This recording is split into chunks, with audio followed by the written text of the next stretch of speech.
Miss হবে না আপনার পছন্দের টিভি শো। দেখুন জি5 অ্যাপে একদম ফ্রি। ভিডিওতে যে আমি ছিলাম না সেটা তো আমার থেকে ভালো আর কেউ জানে না দিদা। জুনিয়র মিত্তির বাবু, ছোটকা, পিসমশাই সবাই আমার উপর বিশ্বাস করেছিল। আর প্যাংলা দাও নাকি খুঁজতে আমাকে খুব সাহায্য করছে।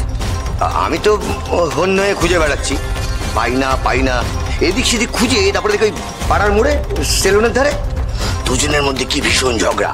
ব্যাস বলছে যে টাকা দাও, আর আরেকজন বলছে খচ্চর বেটা গোবিন্দ কিছুতেই টাকা দেবে না। বড় রাস্তার মোড়ে আমাকে প্যাংলাদা ছুটতে ছুটতে এসে বলেছিল যে এই মেয়েটিকে পাওয়া গেছে, আর ঠিক তখনই আমাকে পিসমশাই এবং ছোটকা বলেছিল যে এই মেয়েটিকে ধরতে, কিন্তু আমি বারণ করেছিলাম।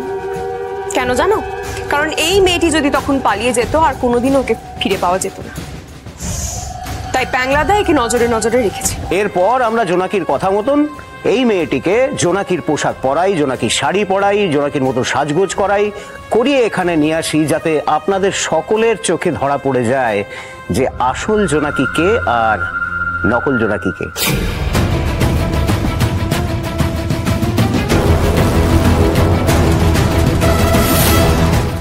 আপনারা আমাকে যা করতে বলেছেন আমি তাই সব করেছি। দয়া করে আমাকে এবার আর পুলিশে দেবেন না, আমাকে দয়া করে ছেড়ে দিন। আমি ছাড়া আমার মায়ের কেউ নেই।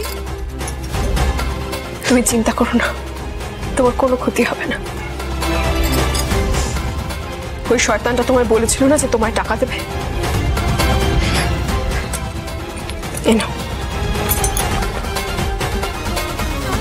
এই টাকাটা রাখো।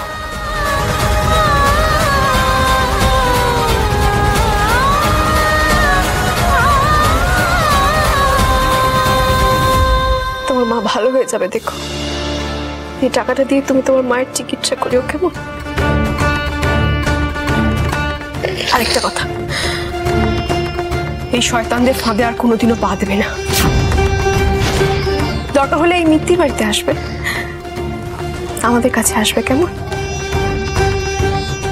সত্যি দিদি, তুমি ভগবান তুল্য।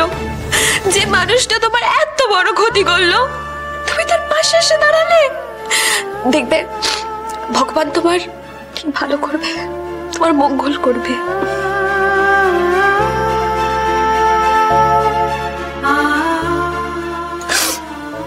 তুমি ভালো থেকো।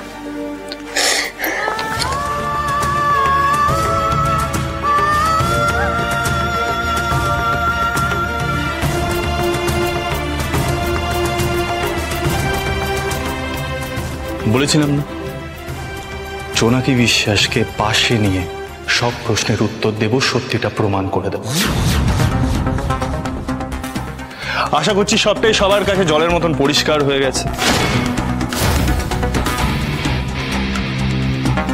কোনটা সত্যি কোনটা মিথ্যে জোনাকি বিশ্বাস আজ সবার চোখে আঙুল দিয়ে প্রমাণ করে দিয়েছে,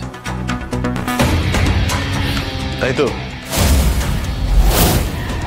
জি5 ডাউনলোড করুন আর সব এপিসোড দেখুন একদম ফ্রি।